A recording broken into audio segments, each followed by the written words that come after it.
Je ne sais pas si les animateurs chroniqueurs de cette émission ont un problème personnel avec la nouvelle génération de rap, plus précisément Imra, mais ça fait 2 fois maintenant qu'ils tiennent des propos qui selon moi me choquent parce qu'ils ont ce qu'on appelle le 2 poids 2 mesures. Il y a eu d'abord la première fois où Imra avait fait cette vidéo là où il parlait de Roselyne Layo pour dire non, il va sortir sa vidéo avec Balthazar, où il a dit pour plaisanter. Bon, ceux qui ont le second degré ont compris. Ceux qui ont subi une opération chirurgicale pour retirer le second degré, ils n'ont pas compris. Et il semblerait que les chroniqueurs soient dans cette vague-là. Parce qu'ils ont fait une vidéo que j'ai voulu critiquer au début, mais que j'ai voulu laisser passer parce qu'il a dit une fois, c'est pas grave. Mais dans la vidéo, les chroniqueurs semblaient dire des choses du genre que pourquoi elle laisse tomber et tout ça. Bref, les gars sont allés dans les émotions. Et voici le premier extrait que voici. Se réconcilier comme ça, c'est très bien. Mais là, Roselyne Layo est en train de nous dire que maintenant, on peut se lever comme ça et lui manquer de respect et puis ce sera fair play, elle va accepter. Donc j'aime la nouvelle Roselyne Layo, ça veut dire qu'elle est fair play, elle accepte qu'on lui manque de respect. Parce que ce qui s'est passé la dernière fois là, c'était une plaisanterie de mauvais goût. Moi-même, je n'ai pas aimé. Donc si elle a... Très bien, moi j'aime bien que les gens soient en harmonie, c'est super, ok. Mais Roselyne Layo aurait dû tenir compte des avis de ses fans, parce qu'en vrai, c'est pas elle qui s'est plainte, c'est pas Imra qui s'est plaint. Ce sont ses fans qui se sont plaints. Bon, le second chroniqueur, lui, a essayé d'être un peu plus impartial, a essayé de donner son point de vue, a essayé de donner la réalité du terrain, en parlant de cette manière-là. Donc, on a eu 2 avis assez différents. Il y a un qui restait beaucoup plus journalistique, et l'autre qui restait un peu plus, on va dire, un peu discussion de quartier. Bon, déjà, des journalistes qui n'arrivent pas, ou bien des chroniqueurs qui n'arrivent pas à faire la différence entre elle s'est plainte et elle s'est plainte. Bon, accorder un verbe en genre, pourquoi, bref. Mais il y a vraiment du 2 poids 2 mesures. Parce que lorsque c'est d'autres artistes, comme par exemple Elon qui le font, tout le monde dit que non, Elon c'est un comédien, ça passe. Pourquoi c'est, on va dire, à eux de décider qui est comédien et qui ne l'est pas? Parce que si ce n'était pas Imra qui avait dit, c'est d'autres personnes qui l'avaient dit, ça allait rigoler, ça allait trouver ça assez drôle. La concernant en elle-même est passée dessus facilement, est passée dessus crème. Et ces mêmes chroniqueurs-là, quelques jours après, disent qu'il ne faudrait pas qu'il y ait de violence et tout. Alors que eux-mêmes, lorsqu'il y a un truc drôle, bon, c'est vrai que c'est limite. Ils se plaignent de cela, que pourquoi ils lancent des pics et tout ça. Et une des chroniqueuses qui n'avait pas parlé ce jour-là, qui est Karina Steele, elle a fait une masterclass quelques jours après avec son intervention que voici. Et ça m'a tellement choqué. J'ai dit, mais est-ce que tu entends ce que le gars est en train de dire? Mais pourquoi les jeunes là, ils essaient de toujours mettre des grossièretés? C'est pas joli à voir. Et du coup, ça m'a tellement touché. Je me suis dit que, mais voilà, on a les Didi B, on a les grands comme suspects, comme tous ceux que vous connaissez avant, ces jeunes-là, qui sont venus, qui ont prôné une bonne image. Quand vous venez comme ça, là, vous venez vous associer à eux, et puis vous voulez gâcher ce qu'ils ont bien construit, ils ont rendu joli, vous voulez venir rendre ça vilain. Ça rime à quoi? Aujourd'hui, tous nos enfants, tous ces enfants-là, c'était le coupé décalé, le coupé décalé. Maintenant, aujourd'hui, là, c'est le rap ivoire. Nos enfants, ils suivent, ils regardent sur les réseaux, ils écoutent la musique, c'est que du rap ivoire. Et c'est grave. Tu vas pas être un chanteur et te bagarrer dans la rue. Tu vas pas être un chanteur et parler mal de tes dévanciers. Tout ça, c'est pas bon, ça n'éduque pas. D'accord. D'accord, merci Karim. Si j'ai bien compris ce qu'elle dit que le rap est devenu beaucoup trop violent, est devenu beaucoup trop vulgaire et qu'il faudrait prendre exemple sur les dévanciers tels que Didi B et Suspect 95. C'est vrai que Didi B, il n'a jamais eu à dire de grossièreté, même qu'il était dans Kiff No Beat. J'ai niqué ta mère, la prochaine, c'est ta grand.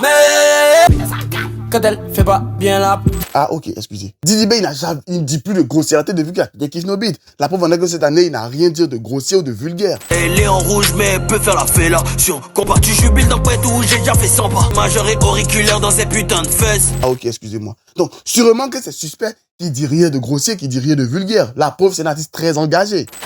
Mais bon, un champagne, tellement elle veut écarter là, on voit début de ses intestins. Ok, désolé. Elle parle de qui en fait en exemple du rap? Et elle dit, avant c'était le coupé décalé. Et le blast qu'elle a, Karina Steele, c'est la preuve que vraiment vient du coupé décalé et tout ça. Bon, ça c'est mon avis personnel et tout. Mais le coupé décalé, soyons honnêtes, il y a des sons qui étaient très loin d'être sains. Comme par exemple celui-là. Ou encore celui-là. Bref, si on veut écouter tous les sons de coupé décalé, il y a beaucoup qui ne sont pas des sons qu'on peut écouter à l'église. Soyons sincères, soyons honnêtes. Et quand elle parle de bagarre et tout, pour recontextualiser un peu, il y a eu le gala rap ivoire et il y a eu quelques petits incidents pendant ce gala-là. avec des artistes et autres. Je ne justifie en rien. Je ne défends en rien ce qu'on dit, font ou ont pu faire des rappeurs, qui que ce soit. Mais je vais tout simplement expliquer que, déjà, premièrement, en Côte d'Ivoire, l'un des seuls genres musicaux qui peut se défendre ou bien se targuer de dire que lui, il fait des trucs bien posés et tout, c'est le Zouglou.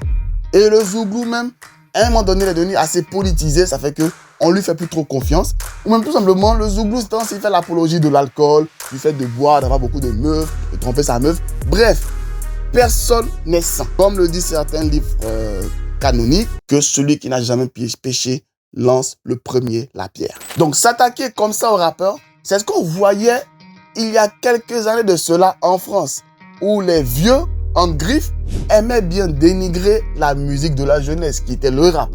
Et là, c'est maintenant que ce genre de choses arrivent en Côte d'Ivoire. D'une part, moi, je trouve ça normal parce que c'est maintenant, on est arrivé en plein essor du rap, au moment où maintenant, le rap est arrivé à un niveau assez fort, assez élevé. Mais demander au rap de ne plus être comme ça, c'est demander au rap de faire de la zumba, ou du zouk, ou du commercial. Limite, ce que les gens n'aiment pas écouter. C'est vrai que par moment, les propos des rappeurs sont vraiment très, très grossiers, soyons honnêtes, sont vraiment très, très vulgaires et tout. Mais côté violence, ça dépend de chacun. Tu peux être un chanteur de zouk, mais si tu as envie de te battre avec quelqu'un, tu vas te battre. Un chanteur de zouglou, pareil. Les règlements de compte et autres, il y en avait eu aussi à l'époque du coupé-décalé. On ne va pas ressortir les dossiers parce que les personnes sont passées à autre chose et tout ça. Mais faire croire que tout ce qui va mal dans le pays revient au rap, c'est vraiment être très méchant. Et à la limite, j'ai l'impression que les chroniqueurs, lorsqu'ils viennent sur un plateau de télé, ils oublient qu'ils sont sur la télévision. Ils ne sont pas en train de lancer des bérets sur TikTok. On va avoir des personnes qui donnent des avis en fonction de leur émotion. On va regarder des lives TikTok, on va regarder des lives Facebook. Mais quand on se pose devant la télé, c'est pour avoir des avis journalistiques, des avis structurés. Même si tu veux être journaliste de profession, mais tu te comportes comme un chroniqueur qui a fait des recherches et tout, et tu fais tout pour dire le moins de choses qui soient contradictoires avec la réalité. Et surtout, tu fais tout pour ne pas rentrer dans les émotions. Mais je pense qu'il faudra que par la suite, les journalistes n'essaient plus de voir prendre parti. Parce que dans les différents avis et réactions, à chaque fois, ils prennent parti pour certains rappeurs et attaquent directement d'autres. C'est comme ils ont leur chouchou à eux et les autres, ils s'en foutent. Il faudrait vraiment qu'ils apprennent à être impartials. C'est ça mon plus gros problème. Ils manquent sérieusement d'impartialité. Ils ont un avis tranché sur certains rappeurs, ils défendent d'autres et attaquent directement d'autres. Et malheureusement, il y a le même qui est attaqué à chaque fois. Moi qui ne suis pas fan de Imra, comme je l'ai dit, moi je suis fan de personne, moi j'écoute personne. Les artistes dont je suis fan, la majorité, ils ne sont pas des rappeurs ivoiriens et tout. Mais si je vois toujours qu'on attaque quelqu'un, je vais aller voir pourquoi c'est à lui qu'on s'en prend toujours.